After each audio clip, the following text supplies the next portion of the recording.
Hello and welcome friends, मैं हूं आकाश कोटनाला। आप देख रहे हैं yoga and Ayurveda science YouTube channel. दोस्तों, आज फिर से आप सभी के समक्ष में एक न्यू लेक्चर लेकर के हाजिर हूं।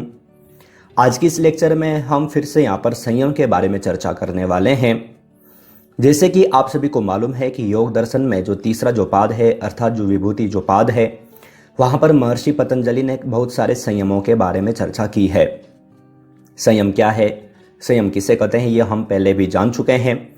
तो यहाँ पर काफ़ी सारे संयमों के ऊपर तो हम यहाँ पर चर्चा कर चुके हैं कि किस पर संयम करने से किस फल की प्राप्ति होती है, किस प्रकार से किस पर संयम किया जाता है, ये सब के बारे में हम पहले भी जान चुके हैं। और आज हम यहाँ पर फिर से 3 संयमों के बारे में जानने वाले हैं।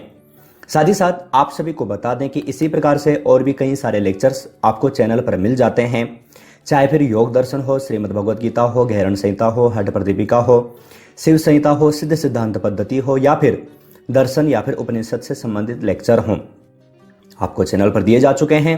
आप चैनल पर जाएं, इन वीडियोस को देखें, अपने किसी भी एग्जाम की खास तैयारी करते रहें। तो आज हम यहाँ पर फिर से योग दर्शन का ही एक न्यू लेक्चर यहाँ पर आप सभी के समक्ष यहाँ पर लेकर के आए हैं। आज हम यहाँ पर योग दर्शन में वर्णित संयम और संयम करने के क्या क्या फल हैं, ये यहाँ पर जानने वाले हैं। 3 संयमों के बारे में हम यहाँ पर आज फिर से यहाँ पर चर्चा करेंगे। यहाँ पर सर्वप्रथम हमें यहाँ पर जानना होगा कि संयम क्या है। तो वैसे मैं आपको बार बार पुराने लेक्चर में बता ही रहा हूँ कि संयम किसे कहते हैं, लेकिन यहाँ पर संयम का टॉपिक है तो हम थोड़ा सा इसको रिपीट कर लेते हैं। तो जब यहाँ पर हम संयम की बात करेंगे तो संयम का तात्पर्य होता है, अगर जो हम योग दर्शन का ही तीसरे पाद का चौथे नंबर का सूत्र अगर जो हम पढ़ते हैं तो एक सूत्र वहां पर महर्षि पतंजलि ने दिया है, त्रयम एकत्र संयमः। अब इसका तात्पर्य है कि किसी एक ध्येय विषय में तीनों का एक होना ही संयम कहलाता है। तो ध्येय विषय मैंने आपको पहले भी बताया था कि ध्येय विषय उसे कहते हैं जिस पर साधक ध्यान, धारणा या फिर समाधि इत्यादि करता है, जो हमारा सब्जेक्ट होता है। और तीनों का एक होना अर्थात धारणा, ध्यान और समाधि। अब ये धारणा, ध्यान, समाधि क्या होती है, कितने प्रकार के हैं, किस प्रकार से की जाती हैं, ये सब के बारे में हम अलग अलग लेक्चर में चर्चा कर चुके हैं। तो अब हम यहाँ पर अपने जो टॉपिक है, अपने टॉपिक की ओर यहाँ पर चलते हैं। तो सर्वप्रथम हम यहाँ पर जानेंगे कि संयम के माध्यम से हम सिद्धों के दर्शन कैसे कर सकते हैं। ये इसके बारे में महर्षि पतंजलि ने क्या कहा है, यह हम यहाँ पर जानेंगे। आपको ध्यान में रखना है कि इस प्रकार से प्रश्न यूजीसी नेट के एग्जाम में पहले भी पूछे जा चुके हैं और आगे जितने भी एग्जाम होंगे उनमें पूछे जा सकते हैं। साथ ही साथ अगर जो आप योग से MA, diploma, PG diploma, MSc जो कुछ भी कर रहे हैं तो ध्यान रखना ये सभी आपके लिए काफ़ी इंपॉर्टेंट टॉपिक हैं। इसीलिए मैं आपको चैनल पर इन सभी टॉपिक्स को यहाँ पर देते आ रहा हूँ। तो सिद्धों के दर्शन कैसे होते हैं, इसके लिए महर्षि पतंजलि ने तीसरे ही पाद में 32 नंबर के सूत्र में कहा है, मूर्ध ज्योतिषु सिद्ध दर्शनम। अब ये आपको यहाँ पर जानना है कि जो ये सूत्र है, सूत्र का तात्पर्य क्या है। देखो, यहाँ पर सर्वप्रथम हम तो ये देखें कि सिद्ध किसे कहते हैं। तो सिद्ध उनको कहा जाता है जिन्होंने अपने शरीर को सिद्ध कर दिया है और स्वयं भी सिद्ध हो चुके हैं। अब ये सिद्धों के दर्शन कैसे हो सकते हैं, तो महर्षि पतंजलि कहते हैं कि जो सिद्ध महात्मा हैं, जो कि पृथ्वी से स्वर्ग के मार्ग में विचरण करते हैं, इनका दर्शन हम कहते भी हैं ना, पुराणों में हमें पढ़ने को मिलता भी है कि ब्रह्म मुहूर्त में सिद्ध महात्मा ये सब के दर्शन हो सकते हैं अगर जो हम साधना करें, क्योंकि ये जो ब्रह्म मुहूर्त का जो समय होता है ये इनके विचरण का समय होता है। तो यहाँ पर भी वही कहा है कि उन सिद्धों के दर्शन कैसे संभव हो जो पृथ्वी से लेकर के आकाश अर्थात स्वर्ग मार्ग तक जो विचरण करते हैं, उन सिद्धों के दर्शन कैसे संभव है। तो महर्षि पतंजलि यहाँ पर कहते हैं कि मूर्ध ज्योतिषु सिद्ध दर्शनम। तात्पर्य क्या है, तो यह भी हम यहाँ पर जान लेते हैं। तो तात्पर्य है कि मूर्धा की ज्योति में संयम करने से, बस यही आपको जानना है। तात्पर्य है मूर्धा की ज्योति में संयम करने से सिद्ध पुरुषों के दर्शन होते हैं। तो सिद्ध पुरुष किसे कहा जाता है, ये मैंने आपको बता दिया है। तो इनके दर्शन किस प्रकार से होते हैं, तो यहाँ पर इन्होंने कहा है कि मूर्धा की ज्योति में। तो मूर्धा की ज्योति किसे कहा जाता है, मूर्धा की ज्योति किसे कहेंगे, तो यहाँ पर इन्होंने कहा है कि जो सिर का जो कपोल जो भाग होता है, जिसको कि हम ब्रह्मरंध्र के नाम से जानते हैं, जिसको कि ब्रह्मरंध्र योग शास्त्रों में ब्रह्मरंध्र कहा गया है।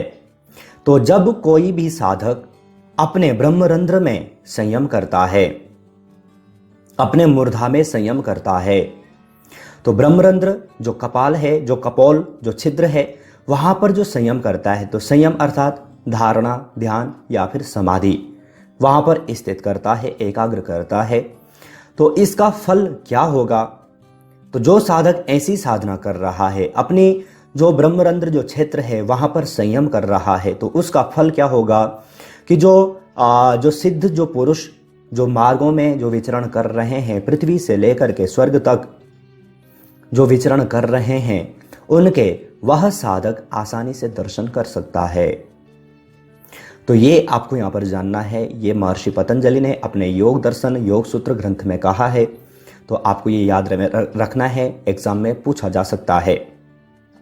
तो सिद्धों के दर्शन कैसे संभव है, इसके बारे में महर्षि पतंजलि ने क्या कहा है, ये आप यहां पर जान चुके हैं।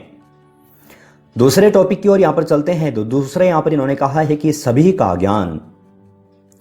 ज्ञान कैसे संभव हो।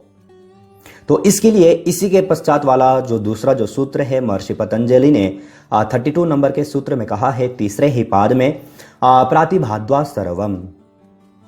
आपको ध्यान रखना है, देखो कितने छोटे छोटे सूत्र हैं, अगर जो हम याद कर लें तो कितना अच्छा होगा।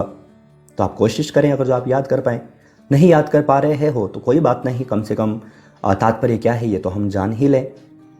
तो क्या है प्रातिभाद्वा सर्वम?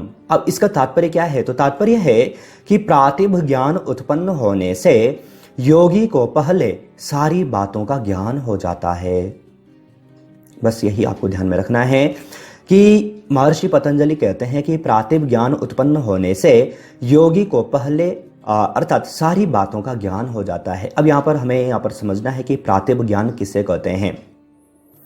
तो प्रातिभ ज्ञान के बारे में हम नेक्स्ट लेक्चर में अच्छे ढंग से चर्चा करेंगे, क्योंकि वहां पर महर्षि पतंजलि ने कहा है कि जब साधक संयम इत्यादि जब ये साधनाएं करता रहता है तो उसको 6 सिद्धियां और प्राप्त होती हैं।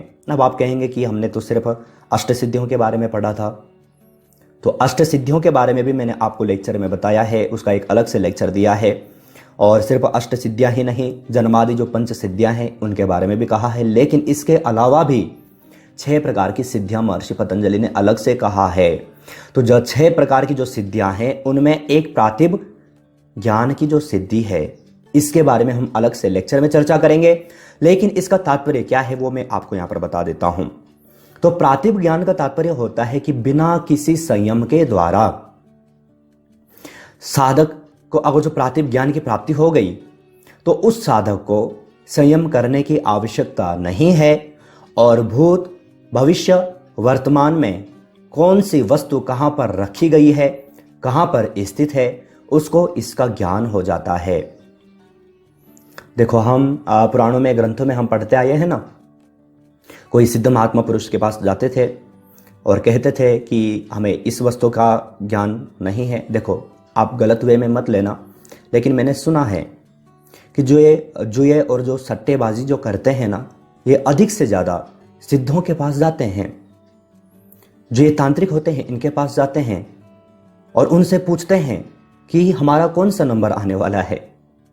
तो वो जो साधक है वो उनको बता भी देते हैं। तो कैसे मालूम पड़ा, कैसे वो बता पाते हैं? क्योंकि उनको मालूम है, उनको प्रातिभ ज्ञान है। भूत भविष्य वर्तमान में क्या कहां पर हो रहा है, हुआ है, कौन सी वस्तु स्थित है, सबका ज्ञान प्राप्त हो जाता है। हम देखते भी हैं, देखो अब एक सामान्य सी बात है, जैसे कि अलग अलग जगहों पर देखा जाता है, कोई सिद्ध महात्मा को लेकर के आता है, कहते हैं कि क्या यहाँ पर कुआं खोद सकते हैं? तो उस महात्मा ने कहाँ से देखा? वो वैज्ञानिक तो है नहीं, कहाँ से देखा? तो बस वही प्रातिभ ज्ञान, उन्होंने देखा कि हाँ यहाँ पर है, तो बताते हैं कि आप यहाँ पर गड्ढा खोदें, आपको यहाँ पर जल की प्राप्ति होगी, प्राणी की प्राप्ति होगी, और होता भी है। तो ये सब कैसे है? ये वही है प्रातिभ ज्ञान। तो आपको ध्यान में रखना है, मैंने एग्जाम्पल भी आपको यहाँ पर दिए हैं। तो प्रातिभ ज्ञान उत्पन्न होने से योगी को पहले और यानी कि सारी जो जितनी भी जो बातें हैं सभी का ज्ञान हो जाता है, सभी वस्तुओं का ज्ञान हो जाता है, कौन सी वस्तु कहाँ पर स्थित है। तो ये आपको यहाँ पर जानना है प्रातिभ ज्ञान क्या है। ये मैंने आपको यहाँ पर बता दिया है। यहाँ पर इन्होंने कहा है, महर्षि पतंजलि ने कहा है कि जिस प्रकार से सूर्य की जो प्रभा जब सूर्य जब उदित होते हैं, जब सूर्योदय होता है, तो जैसे ही सूर्योदय होने से हम सब कुछ सभी वस्तुओं को देख पाते हैं, कौन सी वस्तु कहाँ पर है हम देख पाते हैं।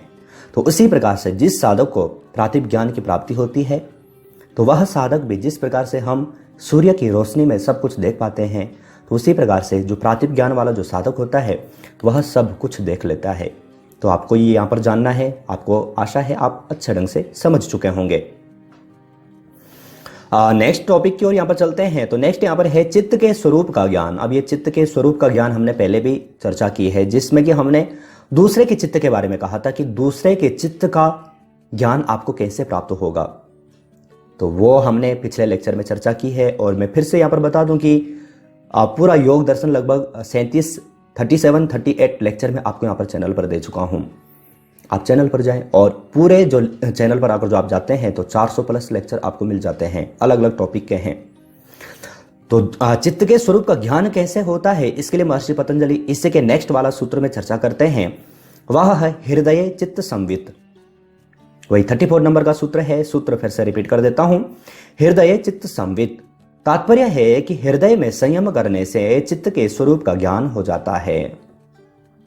अब ये आपको यहां पर जानना है, हृदय में संयम करने से, देखो यहां पर हमारा जो मुख्य जो टॉपिक है वह संयम ही चल रहा है। हम संयम के बारे में ही यहां पर चर्चा कर रहे हैं।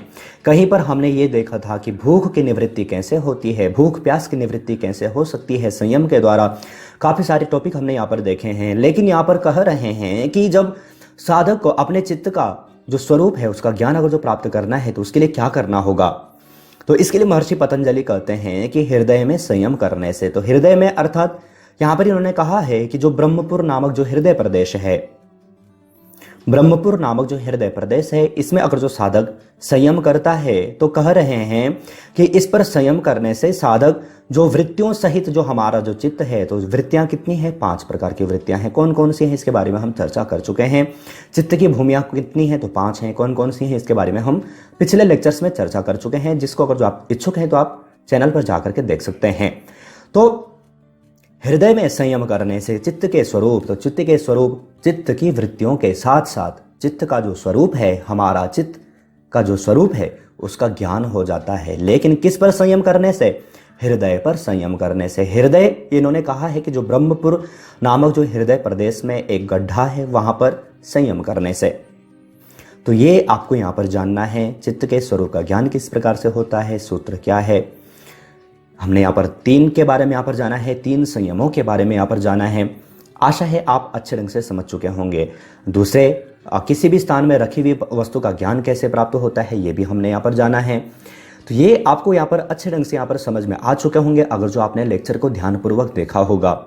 नहीं समझ में आया है तो आप लेक्चर को रिपीट करके जरूर देख लीजिएगा, आपका ये पूरा जो टॉपिक है वो अच्छे ढंग से क्लियर हो जाएगा। अब जैसे कि आप सभी जानते हैं कि लेक्चर के अंत में हम यहाँ पर कुछ प्रश्नोत्तरी सीरीज आप सभी को देते हैं, जिन प्रश्नों के सही आंसर आपको यहाँ पर वीडियो के कमेंट बॉक्स में भेजने होते हैं। तो प्रथम प्रश्न आप सभी के समक्ष यहाँ पर है, निम्नलिखित में से संयम का तात्पर्य है। संयम का तात्पर्य क्या है, धारणा से है, ध्यान से है, समाधि से है या फिर सभी से है। तो संयम का तात्पर्य किससे है, ये आपको यहाँ पर सही आंसर यहाँ पर छांटना है। मैंने अभी आपको यहाँ पर बताया भी था। दूसरे प्रश्न की ओर यहाँ पर चलते हैं। तो दूसरा प्रश्न आप सभी के समक्ष यहाँ पर है, निम्नलिखित में से किस पर संयम करने से सिद्धों के दर्शन होते हैं, कंठ पर या फिर मूर्धा पर, उपरोक्त दोनों या फिर कोई नहीं। तो सिद्धों के दर्शन किस पर संयम करने से होते हैं, ये आपको सही आंसर छांट करके वीडियो के कमेंट बॉक्स में भेजना है। तीसरे प्रश्न की ओर यहाँ पर चलते हैं। तो तीसरा प्रश्न यहाँ पर है, निम्नलिखित में से किस पर संयम करने से शरीर की रचना का ज्ञान होता है, कंठ पर, नाभि पर, उपरोक्त दोनों, कोई नहीं। तो पिछले लेक्चर में हमने इसके बारे में चर्चा की है। आशा है आप सही आंसर यहाँ पर देने वाले हैं। साथ ही साथ आप सभी को बता दें कि चैनल पर इसी प्रकार से प्रश्नोत्तरी सीरीज की 2 बुक यहाँ पर चैनल की ओर से पब्लिश की जा चुकी हैं। एक में आपको 500 प्लस MCQ मिल जाते हैं, एक में आपको 1000 प्लस MCQ मिल जाते हैं। दोनों योग ग्रंथ हैं, दोनों में 10 से 15 योग ग्रंथों को लिया गया है। सभी योग ग्रंथों के MCQ आपको यहाँ पर दिए जा चुके हैं। दोनों बुक ई बुक फॉर्मेट में है। अगर जो आप डाउनलोड परचेस करने के इच्छुक हैं तो बहुत कम प्राइस में आपको ये मिल जाएंगे। आप वीडियो का कमेंट बॉक्स, वीडियो का डिस्क्रिप्शन बॉक्स चेक कर सकते हैं। चौथे प्रश्न की ओर यहाँ पर चलते हैं। चौथा प्रश्न आप सभी के समक्ष यहाँ पर है, निम्नलिखित में से किस पर संयम करने से चित्त के स्वरूप का ज्ञान होता है? सूर्य पर, हृदय पर, उपरोक्त दोनों, कोई नहीं। तो चित्त के स्वरूप का ज्ञान किस पर संयम करने से होता है, ये पूछा गया है। तो आपको सही आंसर छांट करके वीडियो के कमेंट बॉक्स में भेजना है और आशा है आप सभी प्रश्नों के सही आंसर भी यहाँ पर भेजने वाले हैं। तो आज हमने यहाँ पर फिर से संयम का एक न्यू टॉपिक यहाँ पर लिया है, जिसके अंतर्गत हमने 3 संयमों को यहाँ पर लिया है। आशा है आपने अगर जो लेक्चर को ध्यानपूर्वक देखा होगा तो आपको अच्छे ढंग से समझ में आ चुका होगा।